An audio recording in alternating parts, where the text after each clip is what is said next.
تو اللہ تعالیٰ فرماتے ہیں کہ اگر اللہ تعالیٰ لوگوں کو ان کے ظلم کی بنا پہ پکڑنا شروع کر دے، ظلم چاہے عقیدے کا ہو یا عمل کا ہو، عقیدے کا ظلم شرک ہے، جیسے قرآن میں آتا ہے ان الشرک لظلم عظیم، شرک بہت بڑا ظلم ہے، اور ظلم کے مفہوم میں بدعملی بھی داخل ہے۔ دنیا میں جتنی برائیاں ہو رہی ہیں،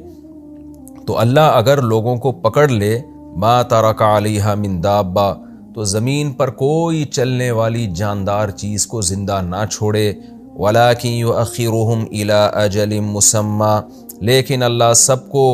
مؤخر کر رہا ہے، مہلت دے رہا ہے ایک متعین وقت تک کے لیے۔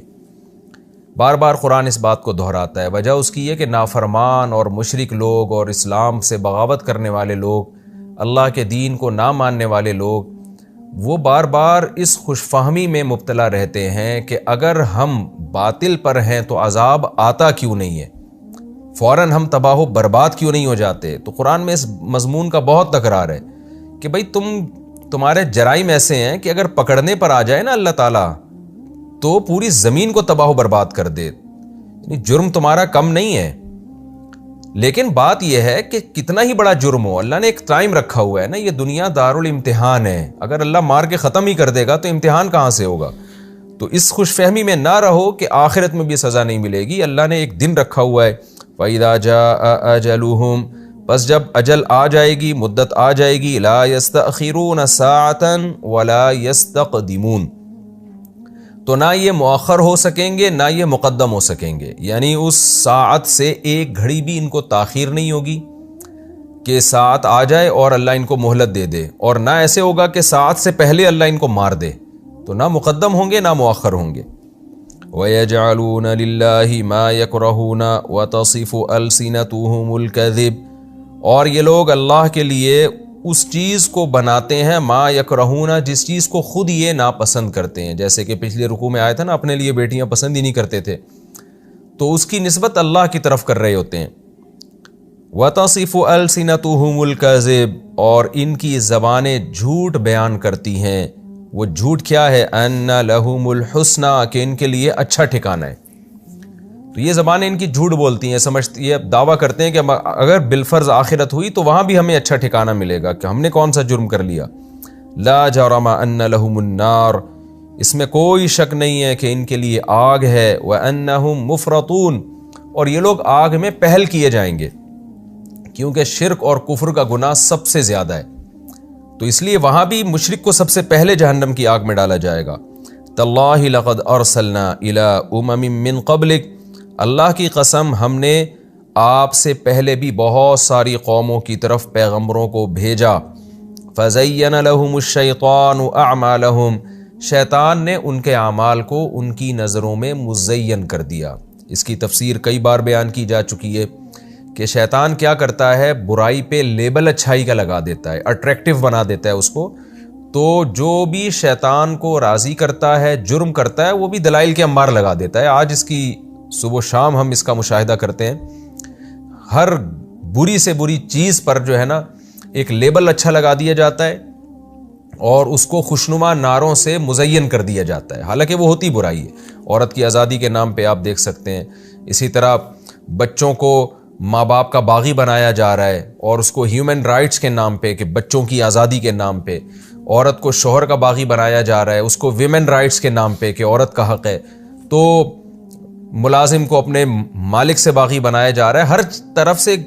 بغاوت کا ایک ماحول پیدا کیا جا رہا ہے، اور انسانوں کے ریلیشن آپس میں کمزور ہو رہے ہیں۔ لیبل آزادی، لیبل آزادی، تو یہی مطلب ہے پچھلی امتوں میں بھی ایسے ہی ہوا کہ فزین لہم الشیطان اعمالہم، شیطان نے ان کے اعمال یعنی برے اعمال کو ان کے لیے مزین کر دیا۔ فہو ولیہم اليوم، پس آج بھی یہ ان کا ولی ہے،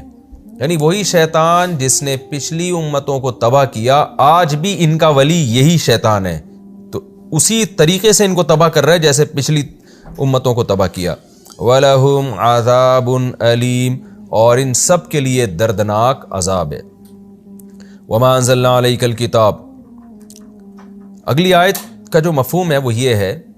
کہ جب شیطان ہر برے عمل کو مزین کر کے پیش کر رہا ہے تو ضرورت اس بات کی تھی کہ اللہ آسمانی وحی نازل کر کے خود لوگوں کو ایکسپلین کرے، ڈیفائن کرے کہ صحیح کیا ہے اور غلط کیا ہے، کیونکہ اللہ سے زیادہ بات کسی کی درست نہیں ہو سکتی۔ تو اس لیے قرآن نے کہا کہ شیطان کی اتباع مت کرو، یا لوگ جس غلط کو صحیح کہہ رہے ہیں، صحیح کو غلط کہہ رہے ہیں، تو لوگوں کے پیچھے مت چلو، کیونکہ ہم نے جو قرآن نازل کیا ہے نا، یہی مسئلہ حل کرنے کے لیے کیا ہے۔ وہ کیا مسئلہ ہے؟ وما انزلنا علیک الکتاب، اور نہیں نازل کی ہم نے آپ پر کتاب، الا لتبین، مگر صرف اس لیے تاکہ آپ لوگوں کے سامنے کھول کھول کر بیان کر دیں، الذی، ان چیزوں کو، اختلفوا فیہ، جن میں یہ اختلاف کر رہے ہیں، یعنی اس وقت اختلاف کر رہے ہیں یا قیامت تک اختلاف کریں گے، ہر چیز کو کھول کے بیان کر دیں۔ تو قرآن نے کھول کے بیان کر دیا۔ سب سے پہلی بات، وہ لوگ اختلاف کرتے تھے شرک کے مسئلے میں، قرآن نے، اور ان کے پاس اپنے اپنے دلائل تھے، قرآن نے بیان کر دیا کہ شرک اللہ کو پسند نہیں ہے۔ بہت سے لوگ زنا کو حلال سمجھتے ہیں، قرآن نے بیان کر دیا زنا اللہ کو پسند نہیں ہے۔ ہومو سیکچولیٹی کو پروموٹ کیا جا رہا ہے، قرآن نے بیان کر دیا اللہ کو یہ عمل پسند نہیں ہے۔ وراثت کے حکام ہیں، یعنی جو بھی ایسے احکام ہیں جس میں انسان ڈیبیٹ کر کے بحث مباحثہ کر سکتا تھا اور انسان کی زندگی کے لیے وہ انتہائی اہم تھے، تو قرآن نے ان کو ایکسپلین کر کے انسانوں کے لیے بحث کا راستہ بند کر دیا۔ اور یہ اللہ نے احسان اس لیے کیا کہ تاکہ شیطان کو موقع نہ مل جائے، کیونکہ شیطان بڑے بڑے لوگوں کی عقل کو اچکتا ہے، جو غلط کو صحیح اور صحیح کو غلط کہہ کے معاشرے میں فساد پھیلانے کی کوشش کرتے ہیں۔ تو اس لیے اللہ نے فرمایا کہ ہم نے اس لیے نازل کیا تاکہ جن چیزوں میں لوگوں کا اختلاف ہوگا نا، یعنی جو انسان کے لیے بہت بنیادی چیزیں ہیں، اس اختلاف کو قرآن بیان کر دے۔ وَہُدًى، اور یہ ہدایت ہے، اس میں صحیح گائیڈنس ملے گی، وَرَحْمَةً، اور اس میں رحمت بھی ہے، کیونکہ جب آپ کو سیدھا راستہ ملے گا، آپ اس پہ چلیں گے تو اللہ کی بھی آپ پر رحمتیں اور برکتیں ہوں گی۔ لِقَوْمٍ يُؤْمِنُونَ، مگر یہ سب ان لوگوں کے لیے ہے جو ایمان لانا چاہتے ہیں، جو ہٹ دھرم اور ضدی لوگ ہیں، جو چاہتے ہی نہیں ہیں کہ ہمیں حق ملے تو ہم اس کو فالو کریں گے، ان کو اس قرآن سے بھی کچھ حاصل ہونے والا نہیں ہے۔ واللہ انزل من السماء ماء، میں نے آپ کو بتایا تھا کہ سورہ نحل میں زیادہ تر اللہ نے اپنی نعمتوں کو بیان کیا ہے۔ نحل بھی شہد کی مکھی کو کہتے ہیں نا، تو وہ بھی اللہ کی نعمت ہے۔ تو سورہ نحل کا جو زیادہ مضمون ہے وہ اللہ کی نعمتوں کے گرد گھومتا ہے، درمیان میں بار بار توحید کی اہمیت اور شرک کی نفی اور برائی کی مذمت بیان ہوگی، تو اللہ دوبارہ پھر اسی مضمون کی طرف آ رہے ہیں۔ واللہ انزل من السماء ماء، اللہ وہ ذات ہے جس نے آسمان سے پانی برسایا، فاحیا بہ الارض بعد موتها، پھر اس نے اس پانی کے ذریعے زمین کو زندہ کیا اس زمین کے مردہ ہونے کے بعد۔ دیکھیں یہ دنیا میں سب سے عجیب کام جس پہ یعنی سائنسدان بھی حیران ہیں اور اب تک اس کو ڈیفائن نہیں کیا جا سکا، وہ کیا ہے، مردہ میں حیات کیسے پڑتی ہے۔ یہ تو ہم چیزوں کو دیکھ رہے ہیں نا تو ایمان لے آتے ہیں، لیکن کوئی بنجر زمین ہو، ہم نے اس میں کبھی درخت یا پودا اگتا ہوا نہ دیکھا ہو، اور اس کے بارے میں کوئی یہ کہے کہ اس میں پانی برسے گا اور لہلہاتی فصلیں اگیں گی، گندم اگے گا، خربوزے اگیں گے، انار اگے گا، تو دنیا میں کوئی بھی اس بات کو نہیں مانتا، وہ کہتا ہے یہ ہو ہی نہیں سکتا۔ ہم اس لیے مان رہے ہیں کہ ہم صبح شام یہ منظر اپنی آنکھوں سے دیکھ رہے ہیں۔ تو اللہ اس منظر کو قرآن میں بار بار بیان کرتا ہے کہ یہ خدا کے ہونے کی دلیل ہے کہ اس نے زمین میں اس طرح کے سافٹ ویئر انسٹال کر دیے ہیں، ایسا سسٹم زمین کے اندر بنا دیا ہے کہ صرف پانی برسنے کی دیر ہوتی ہے اور کیسی لہلہاتی فصلیں اس سے اور کیسے خوش ذائقہ پھل اس کے اندر سے پیدا ہوتے ہیں۔ تو واللہ انزل من السماء ماء، اللہ وہ ذات ہے جس نے آسمان سے پانی برسایا، فاحیا بہ الارض بعد موتها، پھر اس نے اس پانی کے ذریعے زمین کو زندہ کیا اس زمین کے مردہ ہونے کے بعد۔